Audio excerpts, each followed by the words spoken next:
ಇವತ್ತೇ ಡಿಸೈಡ್ ಆಗುತ್ತಾ ಜಿಬಿಎ ಚುನಾವಣಾ ದಿನಾಂಕ. ರಾಜ್ಯ ಚುನಾವಣಾ ಆಯೋಗದ ಹೈ ವೋಲ್ಟೇಜ್ ಮೀಟಿಂಗ್. ಚುನಾವಣಾ ಆಯುಕ್ತ ಜಿಎಸ್ ಸಂಗ್ರೇಶಿ ಸೇರಿ ಹಲವರು ಭಾಗಿಯಾಗ್ತಾ ಇದ್ದಾರೆ. ಇವತ್ತೇ ಜಿಬಿಎ ಚುನಾವಣಾ ದಿನಾಂಕ ಫಿಕ್ಸ್ ಆಗಬಹುದಾ? ರಾಜ್ಯ ಚುನಾವಣಾ ಆಯೋಗದ ಹೈ ವೋಲ್ಟೇಜ್ ಮೀಟಿಂಗ್ ಇದೆ ಇವತ್ತು. ಚುನಾವಣಾ ಆಯುಕ್ತ ಜಿಎಸ್ ಸಂಗ್ರೇಶಿ ಸೇರಿ ಹಲವರು ಭಾಗಿಯಾಗ್ತಾ ಇದ್ದಾರೆ. ಇವತ್ತಿನ ಮಹತ್ವದ ಸಭೆ ರಾಜ್ಯ ಚುನಾವಣಾ ಆಯೋಗದ ಕಚೇರಿಯಲ್ಲಿ ನಡೆಯುವಂತಹ ಸಭೆಯಿದು. ಸಭೆಯಲ್ಲಿ ಚುನಾವಣಾ ಆಯೋಗದ ಅಧಿಕಾರಿಗಳು ಭಾಗಿಯಾಗ್ತಾರೆ. ಜಿಲ್ಲಾ ಚುನಾವಣಾಧಿಕಾರಿ ಸೇರಿ ಹಲವು ಆಫೀಸರ್ಸ್ ಕೂಡ ಭಾಗಿಯಾಗಲಿದ್ದಾರೆ. ಕುತೂಹಲ ಇದೆ. ಈ ಒಂದು ಹೈ ವೋಲ್ಟೇಜ್ ಮೀಟಿಂಗ್ನಲ್ಲಿ ಪ್ರಮುಖವಾಗಿ ಜಿಬಿಎ ಚುನಾವಣೆ ಇವತ್ತೇ ದಿನಾಂಕ ಫಿಕ್ಸ್ ಆಗಬಹುದಾ ಜಿಬಿಎ ಚುನಾವಣೆಗೆ ಅನ್ನುವಂಥ ಕುತೂಹಲ ಇದೆ. ಚುನಾವಣಾ ಆಯುಕ್ತ ಜಿಎಸ್ ಸಂಗ್ರೇಶಿ ಸೇರಿ ಹಲವರು ಭಾಗಿಯಾಗಲಿದ್ದಾರೆ. ಗ್ರೇಟರ್ ಬೆಂಗಳೂರು ಪ್ರಾಧಿಕಾರ, ಈ ಪ್ರಾಧಿಕಾರಕ್ಕೆ ನಡೆಯುವಂಥ ಚುನಾವಣೆ ಯಾವಾಗ ಅನ್ನುವಂಥ ಒಂದು ಕುತೂಹಲ ಕೂಡ ಎದುರಾಗ್ತಾ ಇತ್ತು. ಸೊ ಇದರ ನಡುವೆ ಇವತ್ತು ರಾಜ್ಯ ಚುನಾವಣಾ ಆಯೋಗ ಮಹತ್ವದ ಸಭೆ ನಡೆಸುವಂತಹ ಸಾಧ್ಯತೆಗಳಿರುವಂಥದ್ದು. ಬಹಳ ಮಹತ್ವ ಪಡ್ಕೋತಾ ಇದೆ ಇವತ್ತು ನಡೆಸುವಂತಹ ಒಂದು ಸಭೆ. ಈ ಸಭೆಯಲ್ಲಿ ಬೆಂಗಳೂರಿನ 5 ಹೊಸ ಮಹಾನಗರ ಪಾಲಿಕೆಗಳಿಗೆ ಚುನಾವಣಾ ದಿನಾಂಕವನ್ನು ಅಂತಿಮಗೊಳಿಸುವ ನಿರೀಕ್ಷೆ ಕೂಡ ಇರುವಂಥದ್ದು. ಅಂದರೆ ಇವತ್ತೇ ದಿನಾಂಕ ನಿಗದಿಯಾಗುವ ನಿರೀಕ್ಷೆ ಇದೆ. ಈ ಹಿಂದೆ ಸುಪ್ರೀಂ ಕೋರ್ಟ್ ಜೂನ್ 30, 2020 ಚುನಾವಣೆ ನಡೆಸುವಂತೆ ಗಡುವನ್ನು ನೀಡಿತ್ತು. ಅಂದರೆ ಜೂನ್ 30, 2026 ಒಳಗೆ ಚುನಾವಣೆ ನಡೆಸುವಂತೆ ಗಡುವು ನೀಡಿತ್ತು. ಅದರ ಸಿಬ್ಬಂದಿಯ ಕೊರತೆ ಮತ್ತು ಗಣತಿ ಕಾರ್ಯದ ಕಾರಣದಿಂದಾಗಿ ಆಗಸ್ಟ್ ಅಥವಾ ಸೆಪ್ಟೆಂಬರ್ ಅಂತ್ಯದವರೆಗೆ ಕಾಲಾವಕಾಶ ನೀಡುವಂತೆ ಸರ್ಕಾರ ಕೋರಿತ್ತು. ಇನ್ನು ಹೈಕೋರ್ಟ್ ನಿರ್ದೇಶನದಂತೆ ಪ್ರಕ್ರಿಯೆ ಕೂಡ ಈಗಾಗಲೇ ಚುರುಕುಗೊಂಡಿದ್ದು, ಚುನಾವಣಾ ವೇಳಾಪಟ್ಟಿ ಬಗ್ಗೆ ಅಧಿಕೃತ ಘೋಷಣೆ ಅಥವಾ ಇವತ್ತು ದಿನಾಂಕ ಹೊರಬೀಳುವ ಸಾಧ್ಯತೆ ಇದೆ. ಇವತ್ತೇ ಫೈನಲ್ ಆಗಬಹುದು ದಿನಾಂಕ. ಈಗಾಗಲೇ ಇವಿಎಂ ಪರೀಕ್ಷೆ ಮತ್ತು ವಾರ್ಡ್ವಾರು ಮತದಾರರ ಪಟ್ಟಿ ಪರಿಷ್ಕರಣೆ ಕಾರ್ಯಗಳು ಕೂಡ ಪ್ರಗತಿಯಲ್ಲಿರುವಂಥದ್ದನ್ನು ನಾವು ಕಾಣಬಹುದಾಗಿದೆ. ಸೊ ಸಾಕಷ್ಟು ಕುತೂಹಲಕ್ಕೆ ಎಡೆ ಮಾಡಿಕೊಡ್ತಾ ಇದೆ. ಇವತ್ತೇ ಚುನಾವಣಾ ದಿನಾಂಕ, ಗ್ರೇಟರ್ ಬೆಂಗಳೂರು ಪ್ರಾಧಿಕಾರದ ಚುನಾವಣೆಯ ದಿನಾಂಕ ಇವತ್ತು ಅಂತಿಮಗೊಳ್ಳುವಂಥ ಸಾಧ್ಯತೆ ಇದೆ. ಬೆಂಗಳೂರು ಮಹಾನಗರ ಪಾಲಿಕೆ ಚುನಾವಣೆಗೆ ಹಾದಿ ಸುಗಮವಾಗುತ್ತಾ, ದಿನಾಂಕ ಫಿಕ್ಸ್ ಆಗುತ್ತಾ ಇವತ್ತು. ರಾಜ್ಯ ಚುನಾವಣಾ ಆಯೋಗ ಗ್ರೇಟರ್ ಬೆಂಗಳೂರು ಅಥಾರಿಟಿಯ ಅಡಿಯಲ್ಲಿ ಚುನಾವಣೆ ನಡೆಸುವುದಕ್ಕೆ ದಿನಾಂಕವನ್ನು ಇವತ್ತು ಅಂತಿಮಗೊಳಿಸುವಂತಹ ಸಾಧ್ಯತೆ ಇದೆ. ಹೈಕೋರ್ಟ್ ನಿರ್ದೇಶನದಂತೆ ಈ ಪ್ರಕ್ರಿಯೆ ಈಗಾಗಲೇ ಚುರುಕುಗೊಂಡಿರುವಂಥದ್ದು. ಇವತ್ತು ನಡೆಯಲಿರುವಂಥ ಪ್ರಮುಖ ಸಭೆಯಲ್ಲಿ ಚುನಾವಣಾ ವೇಳಾಪಟ್ಟಿ ಬಗ್ಗೆ ಅಧಿಕೃತವಾದಂಥ ಮಾಹಿತಿ ಹೊರಬೀಳುವ ಸಾಧ್ಯತೆ ಇದೆ. High voltage meeting.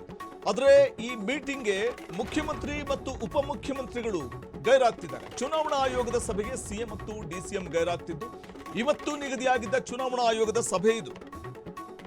ಸೊ ಹಾಗಾಗಿ ಗ್ರೇಟರ್ ಬೆಂಗಳೂರು ಪ್ರಾಧಿಕಾರ, ಈ ಪ್ರಾಧಿಕಾರಕ್ಕೆ ನಡೆಯುವಂತಹ ಚುನಾವಣೆ ದಿನಾಂಕ ಇವತ್ತು ಫಿಕ್ಸ್ ಆಗಬಹುದಾ? ಆದರೆ ಇವತ್ತು ಚುನಾವಣಾ ಆಯೋಗ ನಡೆಸುವಂತಹ ಸಭೆಗೆ ಸಿಎಂ ಮತ್ತು ಡಿಸಿಎಂ ಗೈರಾಗ್ತಿದ್ದಾರೆ. ವಿಧಾನಸೌಧದಿಂದ ಚುನಾವಣಾ ಆಯೋಗ ಕಚೇರಿಗೆ ಶಿಫ್ಟ್ ಆಗಿದೆ ಈ ಸಭೆ. ಸಿಎಂ ಡಿಸಿಎಂ ಬಿಟ್ಟು ಸಭೆ ನಡೆಸಲಿದ್ದಾರೆ ಜಿಬಿಎ ಅಧಿಕಾರಿಗಳು. ಸಭೆಯಲ್ಲಿ ಜಿಬಿಎ ಮುಖ್ಯ ಆಯುಕ್ತ ಮಹೇಶ್ವರ ರಾವ್ ಭಾಗಿಯಾಗಲಿದ್ದಾರೆ. ಕಂದಾಯ ವಿಭಾಗದ ವಿಶೇಷ ಆಯುಕ್ತ ಮೋನಿಶ್ ಮುದ್ಗಿಲ್ ಕೂಡ ಪ್ರಮುಖವಾಗಿ ಹಾಜರಿರುತ್ತಾರೆ.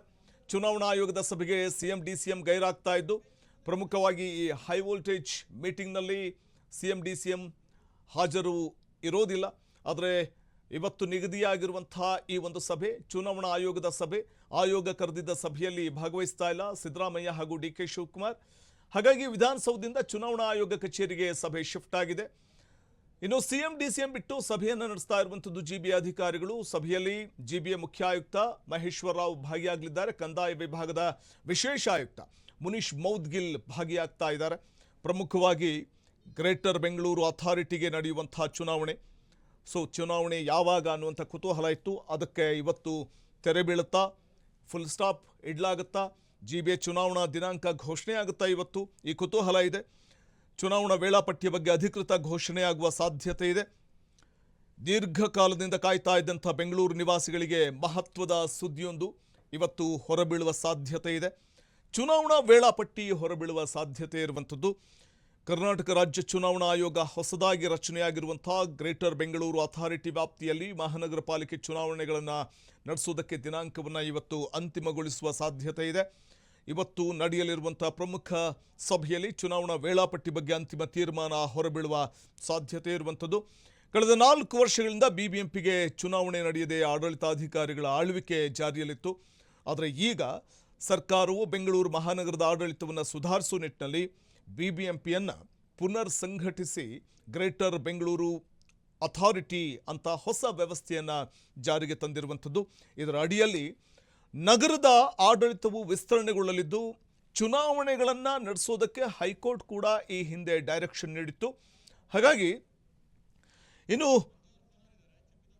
ಈ ಕುರಿತಾಗಿ ಮತ್ತಷ್ಟು ಮಾಹಿತಿಯನ್ನು ಪಡೆಯೋಣ ನಮ್ಮ ಪ್ರತಿನಿಧಿ ಮಂಜುನಾಥ್ ಅವರಿಂದ. ಮಂಜುನಾಥ್, ಇವತ್ತು ನಡೆಯುವಂಥ ಚುನಾವಣಾ ಅಧಿಕಾರಿಗಳ ಒಂದು ಸಭೆಯಲ್ಲಿ ಗ್ರೇಟರ್ ಬೆಂಗಳೂರು ಪ್ರಾಧಿಕಾರ ಏನಿದೆ, ಅಥಾರಿಟಿ ಏನಿದೆ, ಸೊ ಪ್ರಮುಖವಾಗಿ ಇವತ್ತು ದಿನಾಂಕ ಏನಾದರೂ ಫಿಕ್ಸ್ ಆಗಬಹುದಾ?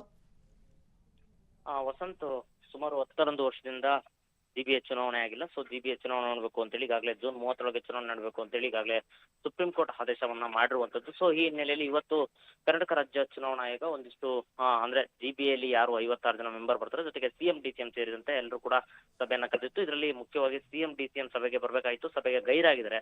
ಸೊ ಈ ಹಿನ್ನೆಲೆಯಲ್ಲಿ ಜಿಬಿಎ ಸದಸ್ಯರೆಲ್ಲರೂ ಕೂಡ ಇವತ್ತು ಚುನಾವಣಾ ಆಯೋಗದಲ್ಲಿ ಈಗಾಗಲೇ ಮೀಟಿಂಗ್ ಶುರುವಾಗಿರುವಂತದ್ದು. ಮೀಟಿಂಗ್ ನಲ್ಲಿ ಅಂದ್ರೆ ಈಗಾಗಲೇ ಏನು ಸುಪ್ರೀಂ ಕೋರ್ಟ್ ಜೂನ್ 30 ಚುನಾವಣೆ ನಡೆಸಬೇಕು ಅಂತ ಹೇಳಿದೆ, ಅದರಂತೆ ಚುನಾವಣೆ ದಿನಾಂಕವನ್ನ ಘೋಷಣೆ ಮಾಡುವ ಸಾಧ್ಯತೆ ಏನಾದರೂ ಇದೆಯಾ ಅಂತೇಳಿ ಪ್ರತಿಯೊಬ್ಬರ ಒಂದು ಮಾಹಿತಿಯನ್ನ ಕಲೆ ಹಾಕುವಂತ ಕೆಲಸ ಚುನಾವಣಾ ಆಯೋಗ ಮಾಡ್ತಾ ಇದೆ. ಸೊ ಒಂದ್ ವೇಳೆ ಏನಾದರೂ ಇದಕ್ಕೆ ಸುಮಾರು ಒಂದು 60 ರಿಂದ 70 ಕೋಟಿಯನ್ನ ಚುನಾವಣೆ ನಡೆಸಬೇಕು ಅಂದ್ರೆ ಸುಮಾರು 60 ರಿಂದ 70 ಕೋಟಿ ಚುನಾವಣೆಗೆ ಅಮೌಂಟ್ ಬೇಕು ಅಂತ ಹೇಳಿದ್ರೆ, ಜೊತೆಗೆ 40,000ಕ್ಕೂ ಹೆಚ್ಚು ಸಿಬ್ಬಂದಿಗಳು ಕೂಡ ಬೇಕು ಅಂತ ಹೇಳಿದ್ರೆ, ಸೊ ಪ್ರತಿಯೊಂದಕ್ಕೂ ಅಂದ್ರೆ ಜೂನ್ 30 ಚುನಾವಣೆ ನಡೆಸಬೇಕು ಅಂದ್ರೆ ಯಾವ ರೀತಿ ಸಿದ್ಧತೆ ಆಗಿರಬೇಕು, ಏನೆಲ್ಲ ಸಿದ್ಧತೆ ಮಾಡ್ಕೊಂಡಿದೆ, ಜೊತೆಗೆ ವಾರ್ಡ್ ಡಿಮಿನಿಷನ್ ಎಷ್ಟು ಮಟ್ಟಿಗೆ ಆಗಿದೆ, ಮತದಾರರ ಪಟ್ಟಿ ಎಷ್ಟು ಮಟ್ಟಿಗೆ ಆಗಿದೆ ಅಂತೇಳಿ ಪ್ರತಿಯೊಂದು ಪಿನ್ ಟು ಪಾಯಿಂಟ್ ಅನ್ನ ಈಗಾಗಲೇ ಜಿಬಿಎ ಅಧಿಕಾರಿಗಳ ಮುಂದೆ ಚುನಾವಣಾ ಆಯೋಗ ಕೇಳ್ತಿರುವಂತದ್ದು. ಇದೆಲ್ಲದಕ್ಕೂ ಕೂಡ ಸಿದ್ಧ ಇತ್ತು ಅಂತ ಅಂದ್ರೆ, ನಾವೆಲ್ಲದಕ್ಕೂ ರೆಡಿ ಇದ್ದೀವಿ ಅಂತಂದ್ರೆ ಬಹುತೇಕ ಇವತ್ತೇ ಚುನಾವಣಾ ದಿನಾಂಕವನ್ನ ನಿಗದಿ ಮಾಡೋ ಸಾಧ್ಯತೆ ಇದೆ ಅಂತೇಳಿ ಸದ್ಯ ಮಾಹಿತಿ ಸಿಗ್ತಾ ಇರುವಂತದ್ದು. ಸೊ ಇನ್ನ ಈಗಾಗಲೇ ಮೀಟಿಂಗ್ ಶುರುವಾಗಿರುವಂತದ್ದು. ಸಭೆಯಲ್ಲಿ ಏನೆಲ್ಲ ತೀರ್ಮಾನ ಕೈಗೊಳ್ತಾರೆ, ಏನಾದ್ರು ಜಿಬಿಎ ಚುನಾವಣೆಗೆ ದಿನಾಂಕ ಇವತ್ತೇ ಫಿಕ್ಸ್ ಆಗುತ್ತಾ ಅಂತೇಳಿ ಸಾಕಷ್ಟು ಕುತೂಹಲ ಇದೆ. ಸೊ ಸಭೆಯಲ್ಲಿ ಏನ್ ತೀರ್ಮಾನ ಕೈಗೊಳ್ತಾರೆ ಅಂತೇಳಿ ಕಾದ್ ನೋಡ್ಬೇಕಾಗುತ್ತೆ ವಸಂತ್. ಧನ್ಯವಾದ ಮಂಜುನಾಥ್ ತಮ್ಮ ಮಾಹಿತಿಗಾಗಿ.